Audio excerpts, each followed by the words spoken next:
결정적으로 퇴사를 이제 결심하게 된 계기가 있으실까요? 좋은 대학교를 나와서 좋은 회사를 들어가는 건 많이 정답인 줄 알고 있었어요. 남을 위해서 일을 하다가 제가 나이가 너무 많이 들어버리면 너무 진짜 열받을 것 같은 거예요. 매출 여쭤봐도 될까요? 한 5,500 정도 될 것 같습니다. 이번 달에는. 누구나 다 팔 수는 있는데 제대로 파는 사람이 전 없다고 생각을 해요. 사실 뭐 차별화를 줄 수 있는 게 되게 많거든요. 근데 이제 많은 분들은 그냥 이제 도매매에서 그냥 제품을 가져와서 그냥 그대로만 파니까 그렇게 올려놓고 기다리는 거예요. 언제 팔릴까. 그렇게 많이들 포기를 하시는 것 같아요. 그 중에 한 명이 저입니다.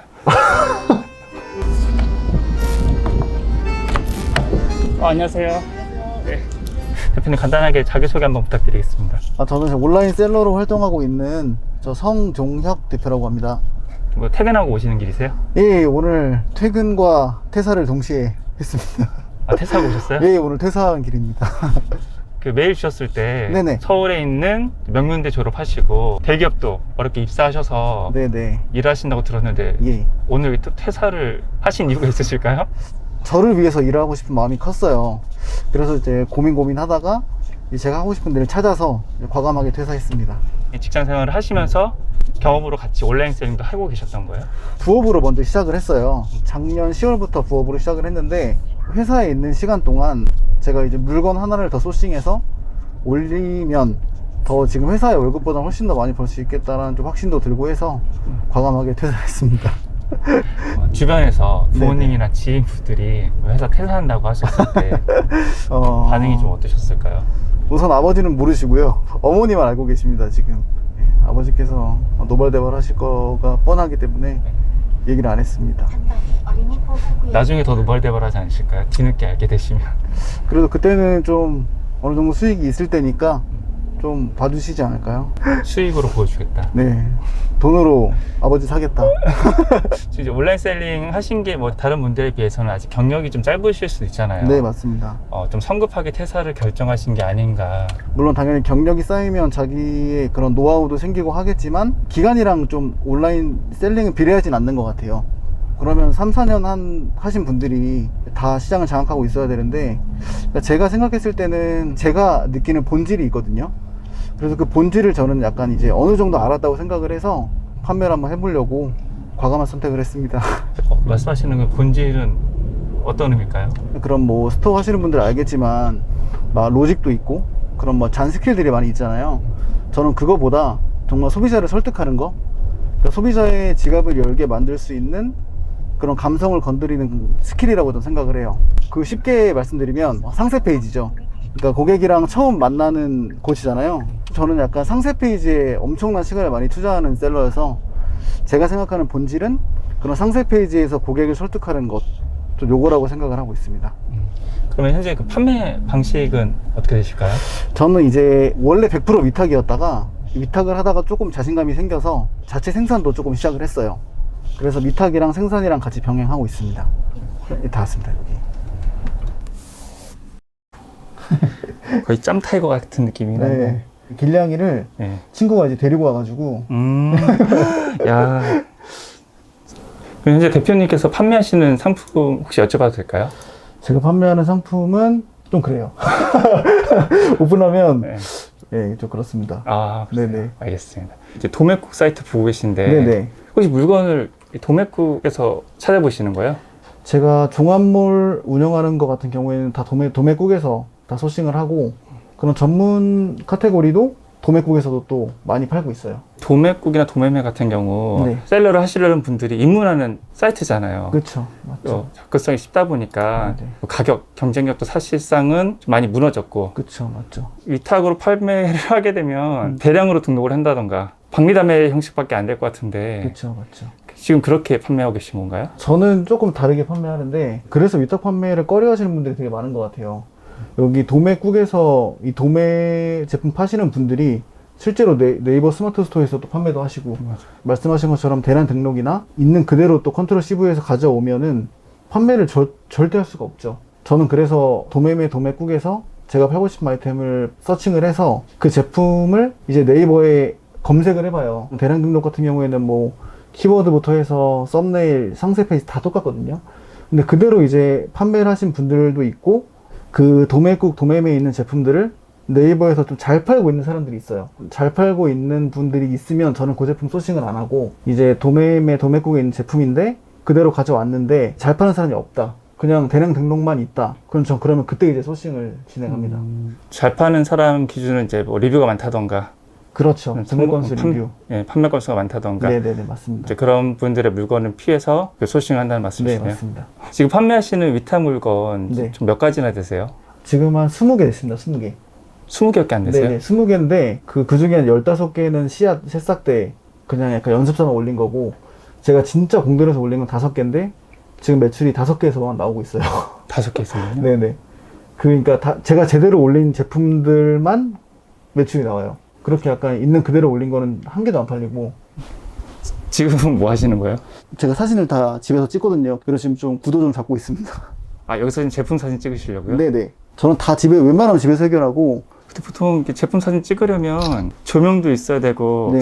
좀 카메라도 좀 있어야 되지 않을까요? 소비자들이 구매를 할 때는 그런 제품의 사진 퀄리티를 보고 구매한다고 생각하진 않아요. 이 제품을 내가 사용했을 때 어떠한 행복을 느낄 수 있겠구나라고 상상을 하게 만들면 된다고 생각을 하거든요. 예를 들어서 뭐 제가 캠핑 의자를 판다고 하면 정말 그 의자를 가지고 캠핑을 가서 그런 뭐 모닥불 앞에서 가족들이 다 같이 앉아서 뭐 수다를 떠는 모습을 찍거나, 그거를 찍는데 필요한 게 사실 사진기의 성능이 아니고 그런 모습이거든요. 그래서 약간 좀 저는 사진기의 성능은 좀 필요 없다고 생각을 해요. 모든 위탁 물건에 대해서는 직접 다 촬영을 하시는 거예요? 네, 맞습니다. 셀링 포인트를 내가 잡고 판매를 하려면 내가 그걸 써보지 않았는데 잡을 수가 잘 없다고 생각을 하거든요. 그래서 제가 직접 써보고 이 제품의 장점이 뭐고 단점이 뭐고, 그 고객들한테 이제 셀링 포인트 소구점을 어필을 해야 되니까 A부터 Z까지 다 알아야 된다고 생각을 해서 좀 집착을 하고 있죠. 뭐 제가 근데 찍으면 한 1000장을 찍어요. 그 중에서 한 건드린 사진이 30장? 그거밖에 안 돼요. 그럼 위탁 판매 제품들의 상세 페이지도 만든다고 하셨잖아요. 네네. 상세 페이지를 만드는 데 기간이 얼마나 걸리시는 거예요? 최소 2주, 길면 한 달. 좀 엄청 오래 걸려요. 왜냐면 제가 좀 약간 완벽주의 성향이 있어서, 그러니까 물론 완벽한 상세 페이지는 없지만 최대한 제가 만족할 때까지 계속 하는 것 같아요. 최대 한 달 걸린다고 하셨잖아요. 네네. 근데 위탁 물건이 수시로 품절도 되고 상품이 내려가는 경우도 있는데, 그 상세 페이지까지 다 제작을 했는데 그런 경우가 있지 않으셨을까요? 그런 경우는 없었어요. 왜냐면 제가 소싱할 때 그 제조사도 잘 보거든요. 제조사를 봤는데 그 제조사에서 판매하는 제품 너무 없고, 그러면은 저는 웬만하면 좀 피하고, 이제 그 제조사가 이제 뭐 여러 플랫폼에 많이 물건들을 뿌려놨다, 그러면 약간 좀 제대로 하는 업체구나 라고 생각을 해서 그때 이제 좀 진행을 하죠. 상세 페이지 만드시는 딱 노하우가 있나요? 제가 이제 벤치마킹을 많이 해요. 그 1페이지에서 되게 잘 팔고 있는 분들은 그 이유가 다 있거든요. 이제 소비자들은 막 쇼핑을 하면서 지쳐있잖아요, 되게. 그래서 제 상세 페이지는 약간 자극의 연속인 것 같아요. 글보다는 사진이나 영상 쪽으로. 그쵸. 글 진짜 거의 없고, 요 핸드폰 액정을 제가 판다고 하면 핸드폰을 보호해줘야 되잖아요. 그래서 이걸 셀링 포인트로 잡고, 이 핸드폰 필름은 정말 강하다, 이 핸드폰을 보호해준다는 걸 확실히 보여줘야 되는 게 셀링 포인트예요. 그래서 이거를 시각화를 시켜야 되는데, 제가 좀 이해가 되기 편하시게 영상을 하나 좀 찾아봤어요. 제가 제일 존경하는 분인데, 이제 불사조 케이스라고 써있잖아요. 세계 최고 안전 휴대폰 케이스. 실험을 하는 거예요. 이 정도로 이렇게 위에서 떨어뜨려도 안 깨진다, 던져도 안 깨지고, 이런 테스트도 했는데 안 깨진다. 그냥 막 던지는 거예요, 이렇게. 그럼 판매가 많이 됐나요? 거의 뭐 수십억대로 판매하고 있는 걸로 알아요. 이 핸드폰 케이스로요? 네, 거의 전설이죠. 이 판매의 전설. 아까 말씀하셨던 후기 이런 거를 말씀하신 거죠? 그쵸. 요거예요. 요거를 처음에 저는 최상단에 올려놓죠. 제가 구매 전환율이 좀 높은 편인 것 같아요. 많이 나오면 10%도 나오고, 제가 남들 다른 셀러들처럼 이 제품의 스펙만 나열해 놨으면 그렇게 전환율이 높지 않았을 거예요. 되게 상세 페이지를 보는 재미가 있도록 만드는 좀 약간 그런 스타일인 것 같아요, 저는. 대표님, 지금 매출은 어떻게 되실까요? 이번 달 기준으로 어제까지 5,500이었고 오늘은 좀 매출이 안 나왔어요. 오늘은 한 130 정도 나왔으니까 한 5,700 정도? 이때가 좋았는데, 이때 하루에 한 400 나왔을 때 좋았는데. 하루 매출 400이요? 네. 수익은 얼마 정도가 되실까요? 근데 요번에 좀 이슈가 하나 있었는데, 그 위탁하는 제조사에서 단가를 좀 올렸어요. 그래서 제가 지금 판매하는 것들의 마진이 조금 떨어져서 요번 달에 순이익으로 오면 아마 한 2,800, 2,900 정도 될 것 같아요. 떨어진 게? 원래대로 하면은 원래 수익대로 하면 더 높아요. 3천이 넘어야 되는데 좀 떨어져가지고 그 정도. 떨어진 것도 지금 마진율이 한 50% 될 것 같은데. 그쵸, 그 정도 되죠. 그 전에는 한 지금 잘 팔리는 제품 기준으로 한 65% 정도 됐어요. 그 제조사에서 가격을 확 올려가지고 근데 할 말이 없었어요. 이게 위탁 판매 조금 한계라면 한계인 것 같아요. 그래서 그런 부분을 좀 느끼고 뭐 제조도 생각을 하시는 것 같아요. 그쵸. 제가 제조를 하게 된 계기가 가장 큰 게 이제 그 리뷰가 있잖아요. 저한테 리뷰를 달면은 뭐 이게 좀 이랬으면 좋겠어요. 저랬으면 좋겠어요. 그것이 유심히 보니까 다 비슷한 거예요, 뭔가. 그 중에서 보통 이제 낮은 별점을 주신 분들 있잖아요. 뭐 2점, 3점? 분들의 그 의견들을 취합을 해보니까 불편한 점이 한 두세 개로 추려지더라고요. 제가 잘 팔고 있는 위탁 제품의 불편한 점을 좀 보완을 했어요. 그래서 이제 그렇게 제조를 해서 지금 한 5차, 완판이 한 5번 됐어요. 요거는 맞으면 90% 되는 제품이고. 90%요? 네네. 왜냐면 그 불편한 점을 해소시켜 준 거고, 그래서 조금 더 마케팅을 그렇게 집중을 했죠. 많은 고객들의 불편함을 조사를 해서 이런 거를 보완을 했다라고 하면서 객단가를 확 올렸죠.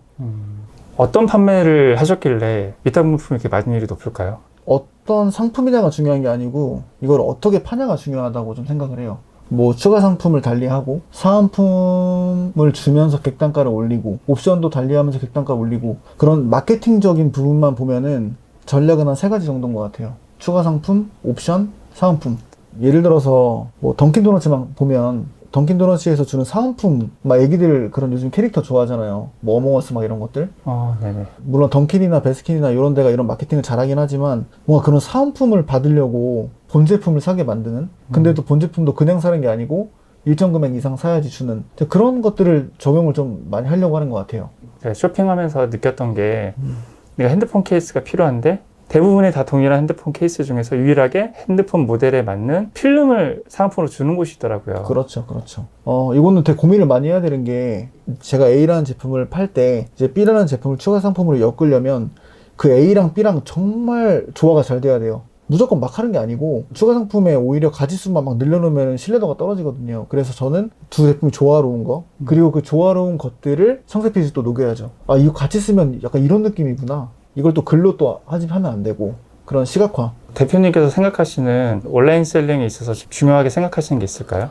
나중에 제가 나이가 들어서 뭔가 이렇게 되게 힘도 빠지고 막 체력적으로 많이 약해졌는데 그때 돼서도 제가 이렇게 판매를 할 수 있으려면 지금 기본적으로 판매하는 내공을 길러야 된다 생각하거든요. 근데 그 판매하는 내공이라는 거는 주 단위로 변하는 로직을 공부를 하는 것보다 이제 소비자의 마음을 어떻게 움직일 수 있느냐, 이 공부가 저는 처음 시작이자 끝인 것 같아요. 어떤 상황에서도 저한테 어떤 물건을 줬을 때 이 제품을 어떻게 다르게 해서 어떻게 팔 수 있을까 라는 그런 뭔가 내공을 계속 길러 놓으면 나중에 어떤 제품도 제가 다 팔 수 있을 것 같은. 근데 그렇게 하려면 좀 오래 걸리긴 하겠죠. 근데 계속 연습을 하고 있어요. 뭔가 판매 스킬을 기르려고 하는 게 아니고 그런 내공을 쌓으려고 하고 있는 것 같아요. 네, 말씀하신 것도 공감 가는 게 이 판매 방식이 위탁 판매에 대해서 말한 게 아니라 구매 대행이 될 수도 있고 그쵸. 사입도 될 수 있고 맞죠. 이게 모든 비즈니스에 일맥상통한다고 볼 수 있거든요. 네, 맞습니다. 뭐 야구 선수가 메이저리그에 나가기 전에 꼬맹이 때는 동네 야구장에서 연습을 했을 거 아니에요. 저는 지금 딱 그 과정이라고 생각을 해요. 지금 이 위탁 판매에 리스크 많이 없는 판매 방식을 이용해서 잘 내공을 쌓아놓고 이제 좀 큰 물에 나갔을 때 그때 이제 제가 휘젓고 다니려면은 지금 딱 이 기본기가 되게 중요하다고 생각을 해요. 이런 댓글이 좀 예상되는데 당연히 명문대 나왔고 특출난 뭐 재능 있는 사람이다 보니까 가능했던 거 아니냐. 저는 진짜 머리가 좋지 않아요. 저는 근데 진짜 노력파예요. 제가 하나에 꽂히면 잠을 아예 안 자고 할 때도 있고 제가 좋아하는 게 생기면 진짜 들고 다니면서 그렇게 약간 절대적인 시간으로도 엄청나게 많은 시간을 쏟아요. 그리고 제가 회사에서도 일을 정말 잘하는 게 아니었어요. 진짜 욕도 엄청 많이 먹고. 그래서 저는 이렇게 한 번에 이해하는 게 떨어져서 그냥 계속 반복해요. 남들이 한 번 볼 때 5번 보고. 전 진짜 뭐 뛰어난 게 없어요. 그냥 전 노력해서 지금 만들어낸 거기 때문에 저의 그런 능력을 믿고 한 게 아니고 저는 그걸 알고 있어요. 내가 이거에 재미를 들리면 난 이거 미친 듯이 할 사람인 거 아니까. 그래서 좀 자신 있게 나온 것도 있죠. 진짜 저 뛰어난 거 없어요. 진짜 열심히 하는 사람이에요. 믿어줄게요. 너무 강조한다. 네.